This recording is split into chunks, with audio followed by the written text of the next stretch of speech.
నమస్కారం ACT9 న్యూస్కు స్వాగతం.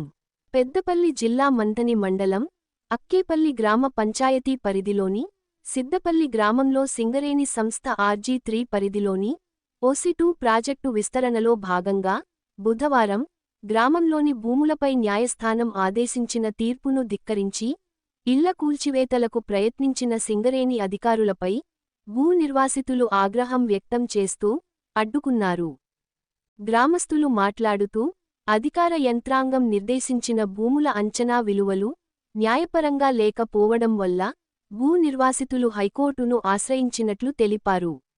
న్యాయస్థానం ఆధారాలను పరిశీలించి భూ నిర్వాసితులకు అనుకూలంగా నష్టపరిహారం ఇవ్వాలని తీర్పును జారీ చేసిందని తెలిపారు.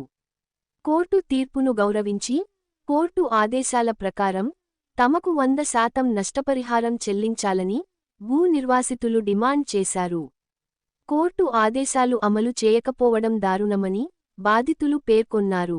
నా పేరు మబ్బు శంకర్. నేను అక్కేపల్లి గ్రామ నివాసిని. OCP2 విస్తరణ కొరకు మా వ్యవసాయ భూములు మా ఇండ్లు కావాలని 2013లో సింగరేణి యాజమాన్యం వచ్చి మమ్మల్ని అడిగితే మేము దేనికైనా మాకు నష్టపరిహారం ఇస్తే మేము దేనికైనా సహకరిస్తామని చెప్పినాం. సరే అన్నారు. ఆ మాట ప్రకారంగా వ్యవసాయ భూములకు ల్యాండ్ యాక్విజిషన్ అధికారి చేసి మాకు వ్యవసాయ భూములకు డబ్బులు ఇచ్చిండ్రు. ఆ తర్వాత మళ్ళా సింగరేణి వాళ్ళు గృహాలు ఎస్టిమేట్ల కోసం R&B ఇంజనీర్ల ద్వారా అటవీ శాఖ అధికారుల ద్వారా వాళ్ళని తీసుకొచ్చి మా ఇండ్ల విలువలు చేయించి మీ ఇండ్లకు ఇంత విలువలు వస్తాయని చెప్పి ల్యాండ్ యాక్విజిషన్ అధికారి గారు మాకు ఎస్టిమేషన్ కాపీలు ఇవ్వడం జరిగింది. ఆ ఎస్టిమేషన్ కాపీలు చూసుకున్న తర్వాత ఒక్కొక్కరి ఇల్లుకు వాళ్ళ ఇంటి విలువలను బట్టి 10 లక్షలు 15 లక్షలు ఇట్లా వాళ్ళ ఇల్లు విలువలు కేటాయించారు. దాన్ని సింగరేణి యాజమాన్యం చూసి ఈ ఇళ్లకు గంత విలువలు ఎక్కడి వీటికి అంత రాదు అని రీసర్వే చేయాలని చెప్పి మళ్ళీ ప్రైవేట్ ఇంజనీర్లను తీసుకొచ్చి మాకు తెలియకుండా మేము ఎంత అడ్డు తిరిగినా కానీ ఒప్పుకోకుండా పోలీస్ పకడ్బందీతోని రీసర్వే చేయించి మా ఇండ్లకు వచ్చిన విలువలను తగ్గించి 10 లక్షలు వచ్చిన ఇల్లుకు 5 లక్షలు కట్ చేసి 5 లక్షలే వస్తాయి మీ ఇండ్లకు ఇంతే పేమెంట్ ఇస్తామని చెప్పి దౌర్జన్యంగా మాకు డబ్బులు అప్పచెప్పడానికి ప్రయత్నం చేస్తే మేము అప్పుడున్న కలెక్టర్ గారికి అప్పుడున్న ఎమ్మెల్యే పుట్టమధుకర్ గారికి వీళ్ళందరికీ విన్నవించుకోవడం ద్వారా వాళ్ళు పిలిచి సింగరేణి యాజమాన్యాన్ని పిలిచి అడిగితే వాళ్ళు కోర్టుకు వెళ్ళమని చెప్పండి, కోర్టులో పరిష్కారం ఎట్లా ఇస్తే మేము అట్లా దానికి మేము కట్టుబడి ఉంటామని సింగరేణి యాజమాన్యం కలెక్టర్ గారు చెప్పిన వల్ల కలెక్టర్ గారు మాకు దేవసేన మేడం గారు మీరు కోర్టుకు వెళ్ళండి, ఇప్పుడు ఏం చేయలేము, కోర్టుకు వెళ్తే కోర్టులో మీకు న్యాయం జరుగుద్దని చెప్తే మేము గౌరవ హైకోర్టుకు మేము 70 మంది మా ఇండ్లకు రీసర్వే జరిగిన ఇండ్లకు మేము కోర్టుకు వెళ్ళినాం.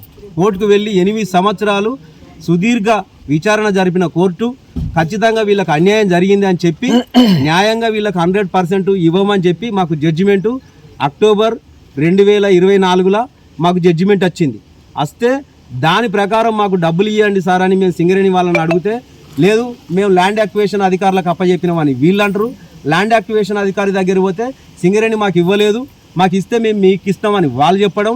దీన్ని ఇట్లే జటిలం చేసుకుంటూ 8 నెలల నుంచి మమ్మల్ని ఇక్కడికంటే అక్కడికి అక్కడికంటే ఇక్కడికి ఒకరి మీద ఒకరు పేరు చెప్పుకుంటూ మాకు కాలయాపన చేస్తున్నారు.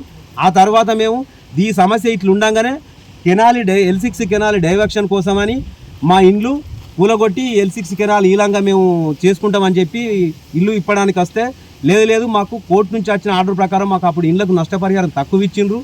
ఆ కోర్టు ఇచ్చిన దానికి మీరు కట్టుబడి ఉంటామన్నారు, ఇస్తామన్నారు, దాని ప్రకారం మాకు డబ్బులు ఇవ్వండి అని అంటే లేదు మేము మాకు ఇప్పుడు ఇది ఇంపార్టెంటు అర్జెంటు అని చెప్పి అట్లా చేస్తున్నారు.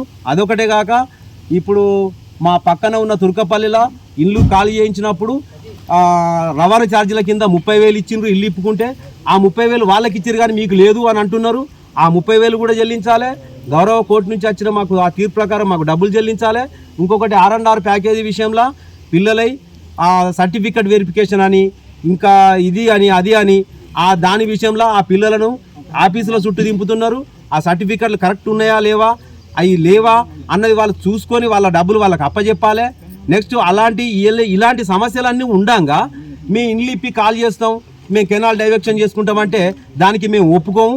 మా సమస్యలన్నీ పరిష్కారం అయ్యేంత వరకు ఖచ్చితంగా ఈ ఇండ్లు ఇప్పకుండా ఈ కెనాల్ డైవర్షన్ అడ్డుకుంటామని చెప్పి మేము ఖచ్చితంగా ముక్తకంఠంతో ఊళ్ళో ఉన్న ప్రజలందరం కలిసి దీన్ని అడ్డుకోవడానికి మేము ఈ రోజు వచ్చినాం. నిన్న మేము ఏమన్నా గట్టిగా మాట్లాడితే మా మీద పోలీస్ కాంప్లైంట్ చేసి పోలీస్ కేసులు చేస్తాం అది అని చెప్పి బెదిరిస్తున్నారు. సరే పోలీస్ కేసులు చేస్తారు కావచ్చు, న్యాయంగా వాళ్ళు కూడా న్యాయానికి సంబంధించిన వాళ్ళే కాబట్టి వాళ్ళు కూడా విచారణ జరిపి మాకు న్యాయంగా రావాల్సినవి అడుగుతున్నాం తప్ప కానీ అన్యాయంగా మాకు ఇది అది ఏమని చెప్పి మేము గుంతమ్మ కోరికలు కోరతలేదు.